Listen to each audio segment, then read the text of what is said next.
மதுரை மீனாட்சி அம்மன் சுந்தரேஸ்வரர் திருக்கல்யாண வைபவம் இன்று மதுரையில் வெகு விமர்சையாக நடைபெற்றது. சித்திரை திருவிழாவின் முக்கிய நிகழ்வுகளை நேரில் காண நாடு முழுவதும் இருந்து ஆயிரக்கணக்கான பக்தர்கள் மதுரைக்கு வந்திருந்தனர்.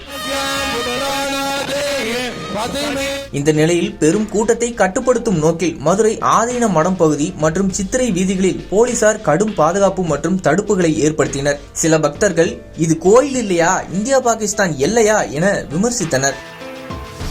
இதனால் வழக்கம் போல சித்திரை வீதிகளில் அமர்ந்து தாலி பெருக்க விரைந்த பெண்கள் அனுமதி மறுக்கப்பட்டதால் ஏமாற்றத்துடன் திரும்பிச் சென்றனர். இதனிடையே மதுரை வண்டியூரைச் சேர்ந்த புதுமண தம்பதிகள் பெற்றோர்களுடன் சேர்ந்து மீனாட்சி அம்மன் கோவிலில் சித்திரை வீதியில் திருமண சடங்குகளை முடிக்க வந்த நிலையில் போலீசார் தடுப்பு காரணமாக தம்பதிகள் ஒருபுறமும் பெற்றோர்கள் மறுபுறமும் என பிரிக்கப்பட்டனர். இதனால் இரு வீட்டு உறவினர்களும் தடுப்பின் இருபுறத்தில் நின்று புதுமண தம்பதியினருக்கு திருமணம் நடைபெற்றது.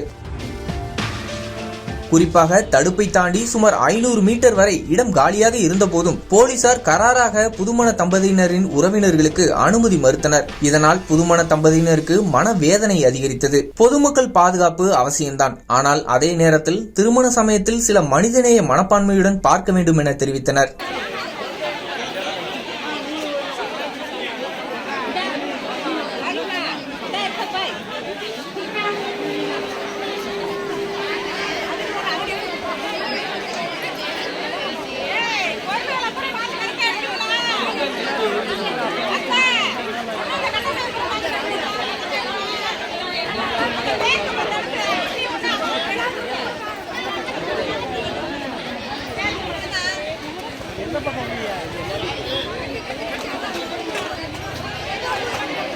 அதான்